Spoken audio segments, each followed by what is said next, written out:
Good morning. My name's Dennis Hall. This is going to be a little weird. I don't have an editing suite, but I want to try and make some comments on a video. And so it's the 16th of August, 2022. And I feel as though in the last 24 hours something really weird's happened, and for me it's happened in the last 24 hours. And one of them is that I got a thing from this guy. I got two links, and through my Facebook feed, I probably get 20 links a day through my Facebook feed, and a lot of them get ignored, because it's impossible. I'm just an old guy, and I can't keep up. The reason that they come to me is because I write a lot of stuff, and I'm very, very fortunate in that a whole lot of people seem to like what I write, and I appreciate that. So thank you very much.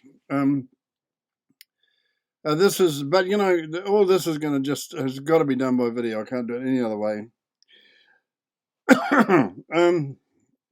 So there's this video, this guy Louder, can't remember his first name now, I wrote it down here somewhere.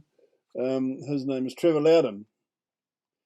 And he's a commentator from overseas, and he's got a name similar to sort of that crazy sort of right-wing thing in New Zealand, the name of his organisation. It's just unfortunate.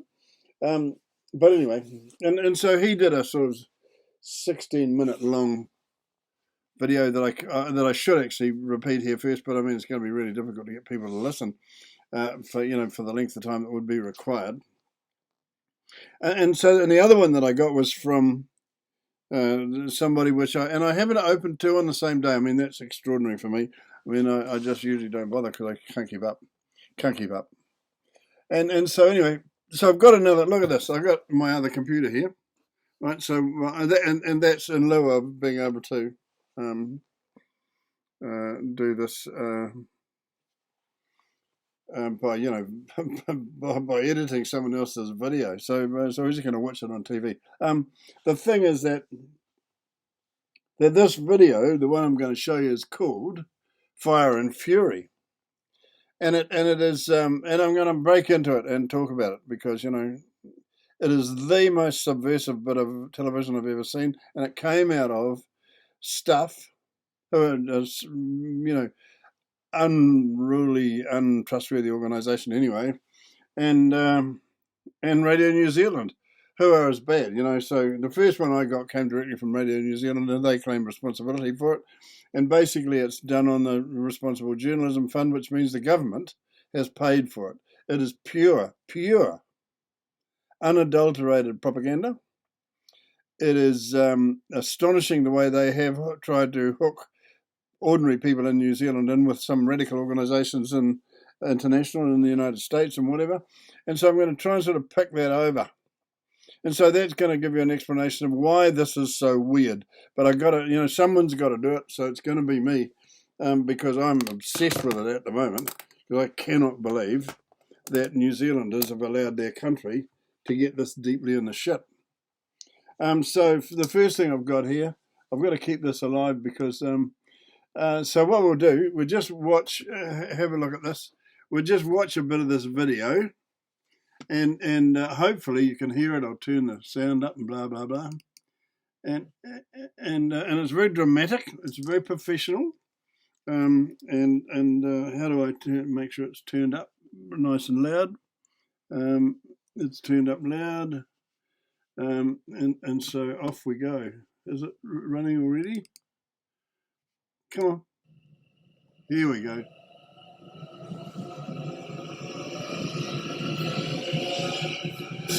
You don't do this sort of thing without a lot of money. I mean, seriously, and a lot of experience. The people who have made this are very good at what they do. But it is propaganda.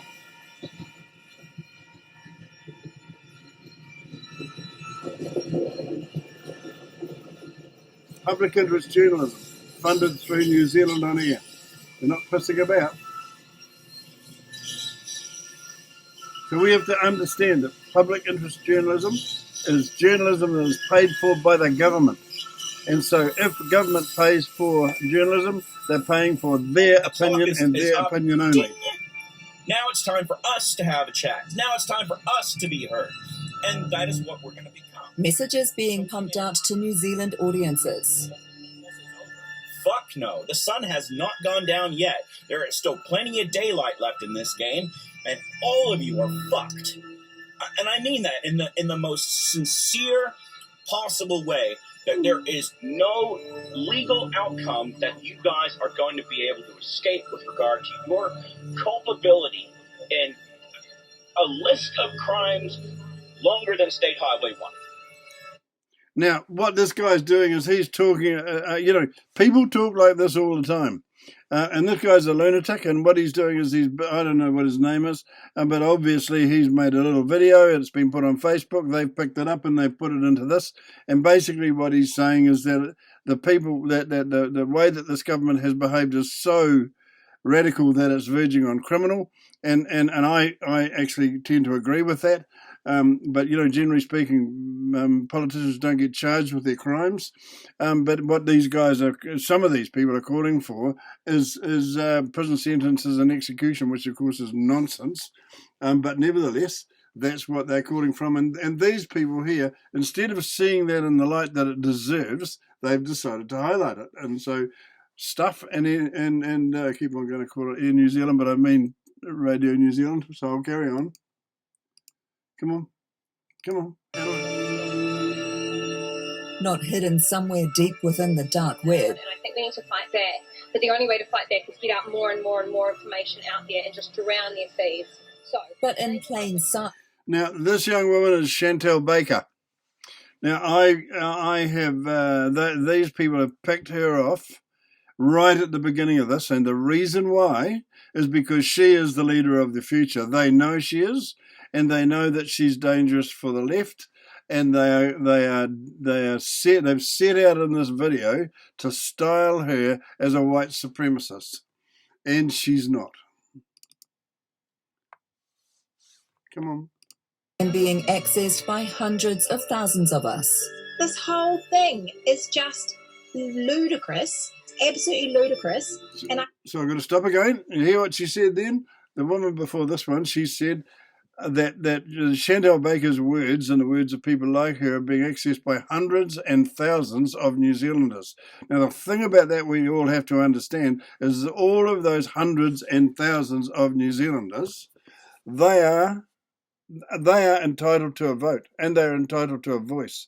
But what these people are going to say through this video is that those hundreds of thousands of people, because they disagree with the government, should not have a voice and that their voice should be silenced, right?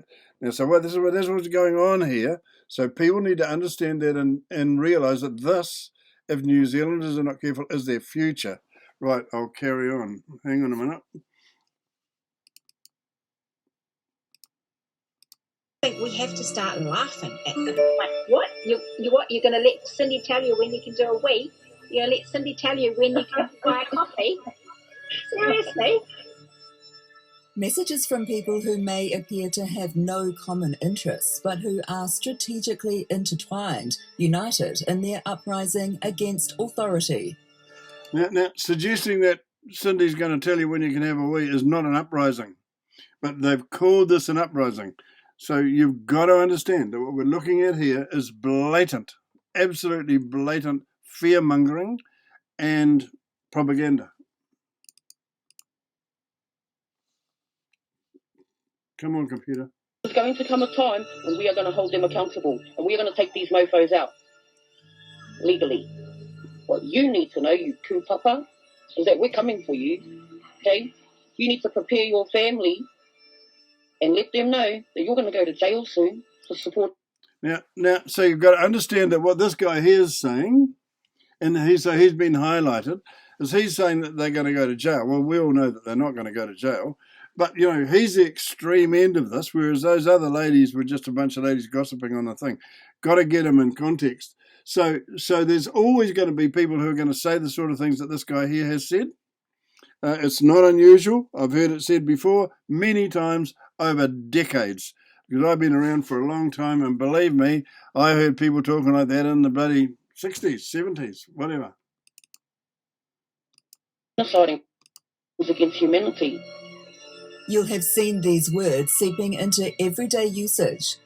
This is a time that favours falsehoods and outrage and sensational fringe opinion. Now, so this guy here, you can see now, the others are styled as lunatics, and this guy is too. But the other fella is he's I don't know whether that was kept on working, but the other guy before, he's styled as the sort of rational, carefully spoken guy, and so he does a lot of the talking on this thing, and so we're going to see a bit more of him, and I'll go back to it. But you got to understand that this thing has been carefully done, been professionally done. Where did it come from? How did we become a country where extreme violent language and death threats are so commonplace now? Now, the idea that death threats and extreme violent language is commonplace is ludicrous. I mean, I'm a very outspoken man, and I write a lot, and a lot of what I've written has been featured on various Facebook pages, but I've never advocated violence, and most people don't. And so when I hear someone talking about violence, I just think they're fucking mad. And so this is Radio New Zealand and stuff talking about violence, and I think that what they've done is fucking mad, I've got to tell you. And so, excuse the language, but anyway. And so, onwards. These people, put them on trial. The government for democide, all the little minions that have been helping propagate this mainstream. So you hear what this character's saying. I mean, he's an oddball, I think, of some sort, but he might be a little bit extreme. But he says put him on trial. He's not suggesting that you don't have a trial. The communists didn't used to have trials for people. They just said, you're bad, bang. And we're moving towards those sort of times, and it's going to come from the people who did this, not the people featured in it. The people featured in it are just, crazies or semi-crazies or outspoken people that have been around all my life. And I'm 81 years old. Don't give me the horse shit that these people haven't been talking like this for a long time, because of course they have, on both sides of the spectrum. There's nothing unusual. Medical Council and all the other idiots who have just pushed this agenda without anything to back it, they need to be held to account, and that is including arresting them and putting them on trial. And then, if it's bad enough, execute the bastards. Yeah. Stuff, sir. And so you see what he said. He said, if it's bad enough, execute the bastards. Well, I can't agree with that. We haven't done that for a long time. I mean, these people saying this sort of thing, it is a bit extreme.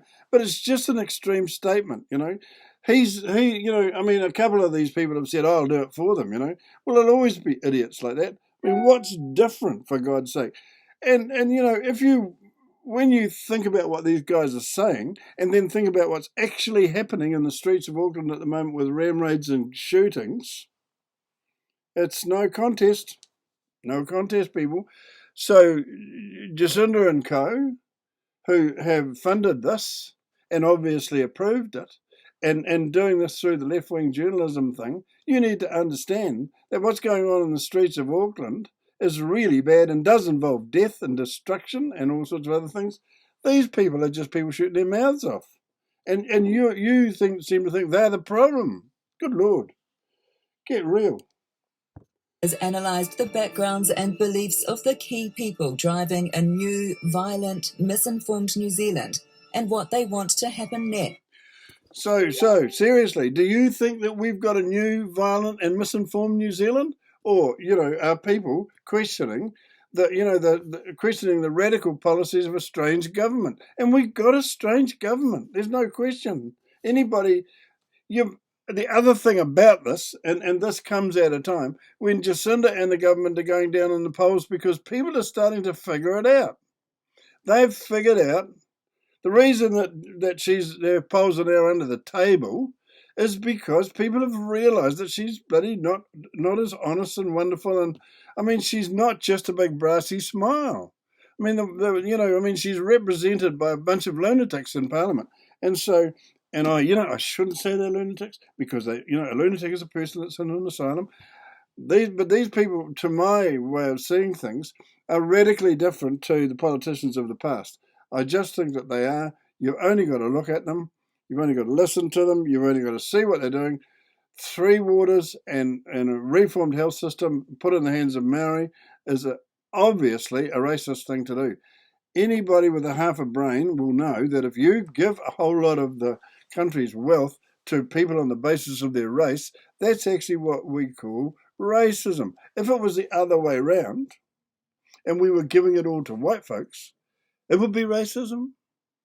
So what do people have to do to figure that out? I don't know. And so onwards and upwards. This is going to take a wee while. And the sooner those of you who colluded in this mass genocide and degradation of the human condition, the sooner you turn yourselves in, the better.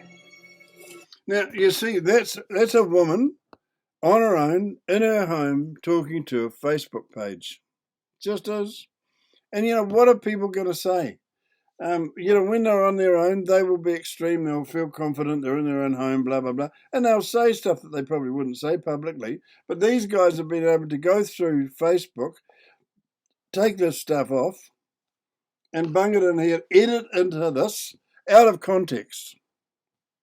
Well, think about it. You didn't hear what else she had to say, did you? And you never will. And so press the right button, Dennis. We've followed advice for how to report dangerous speech when it's justified to give a platform to extreme. And so now there's the key word, dangerous speech. Now people have been talking dangerous speech forever. But suddenly we now have a government that wants to control dangerous speech. The thing about dangerous speech that we all need to understand is that if you don't hear the dangerous speech, it's still going to be in someone's head, or it's still going to have been said somewhere quietly. You need to know what the crazies are saying.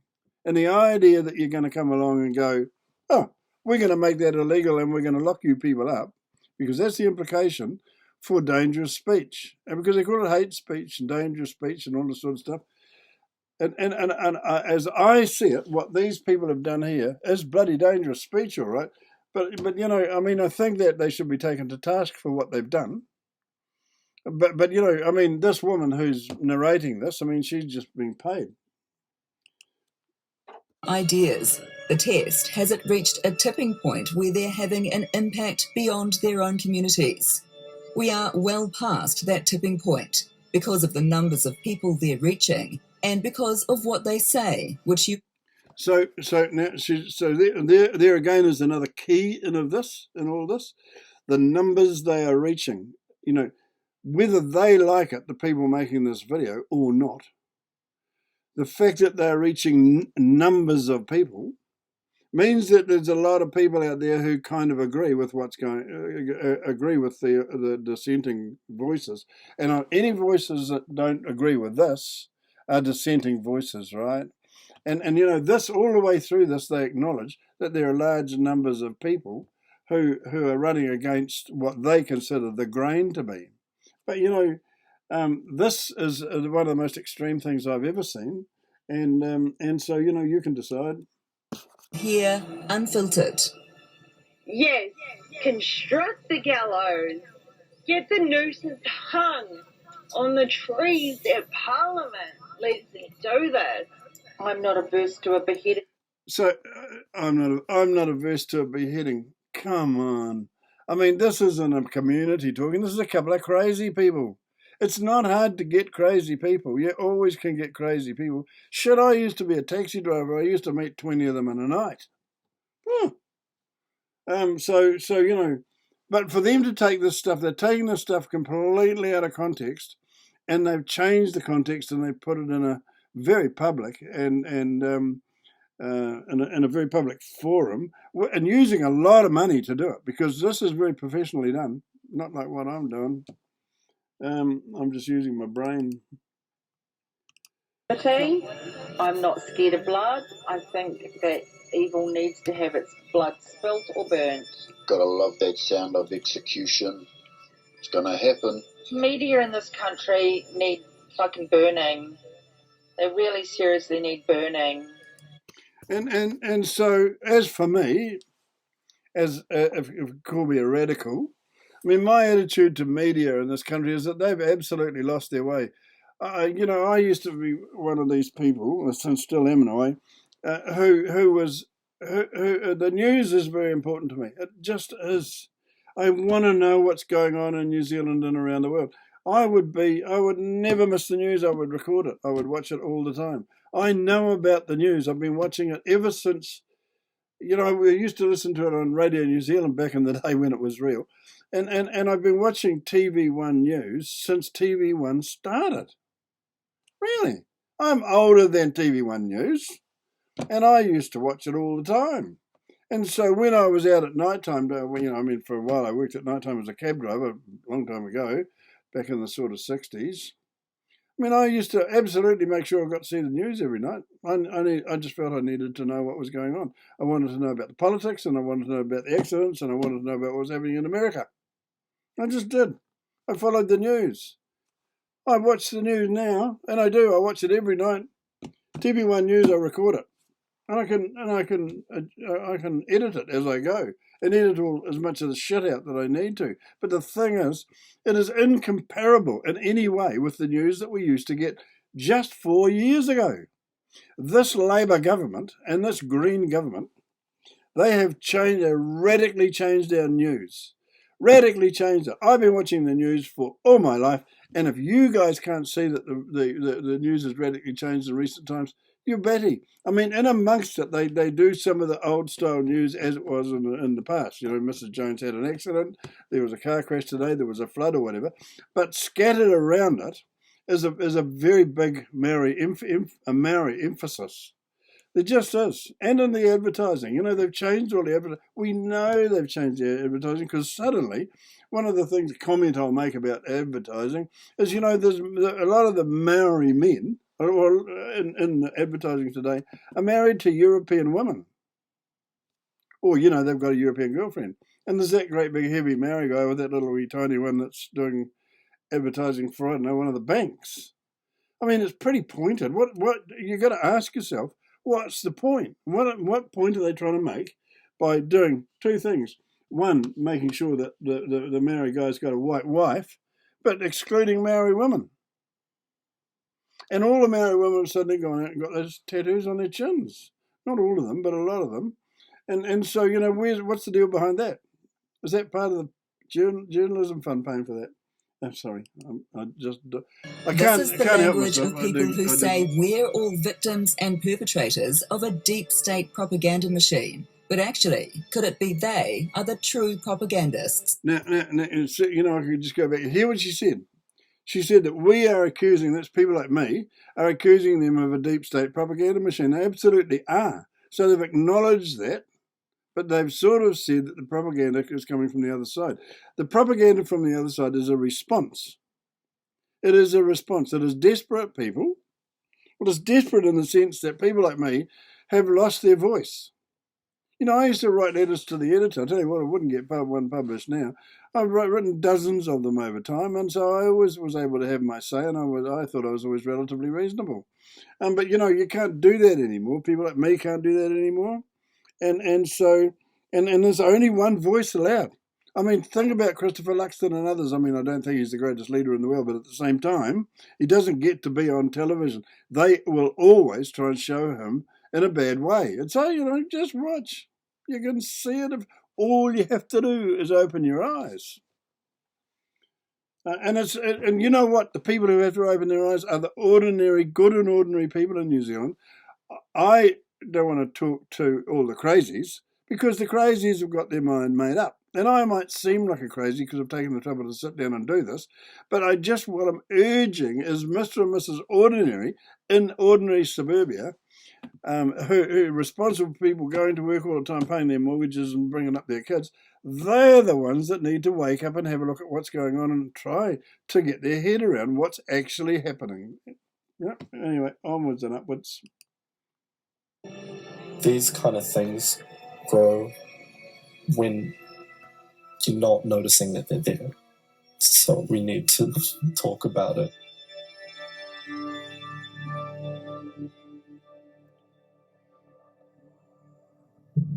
See, what do we think it costs for the soundtrack for this? This is where it all converges.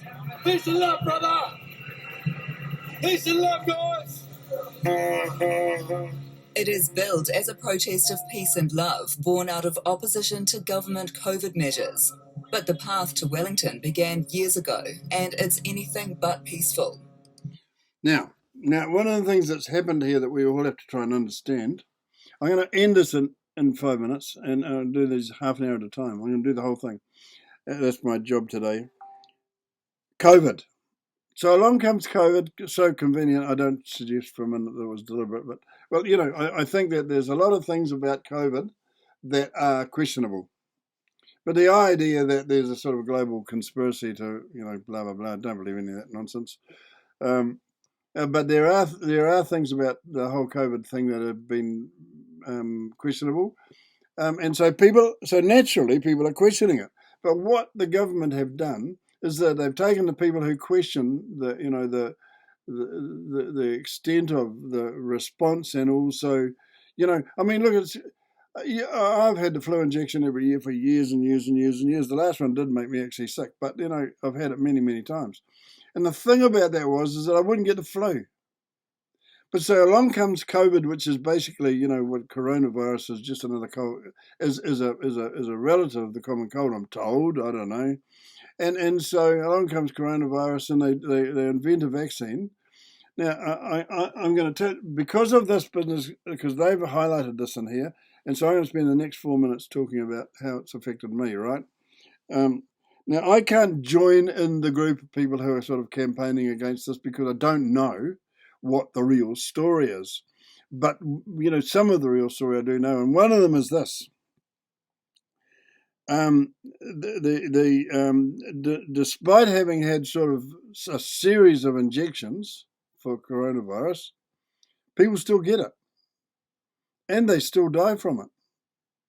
And then they've got to have another vaccine. And so I read in the early stages of this that the vaccine was causing people to get myocarditis or pericarditis. Now, so you know what that is.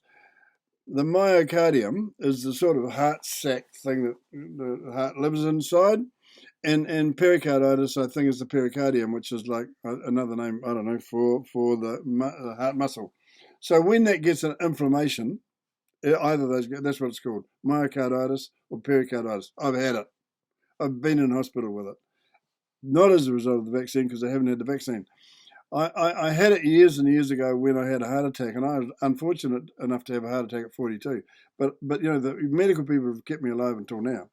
So thank you very much. But one of my cardiologists absolutely said this to me, and because I sort of apologized to him for the fact that I wasn't vaccinated. And because I didn't want him to think I was just another one of the crazies, you know. And so, and I said, look, I didn't have the vaccine, and that is because I'm concerned about myocarditis. And he said last year, he said, yeah, I know. He said, I understand. He said, we are treating a lot of people for cardiac issues as a result of the vaccine, and a lot of them are children. Now, I'm not going to name this guy because I don't think that would be fair, but the reality is that this is what he said to me. And all the while, my family doctor was badgering me to have the vaccine.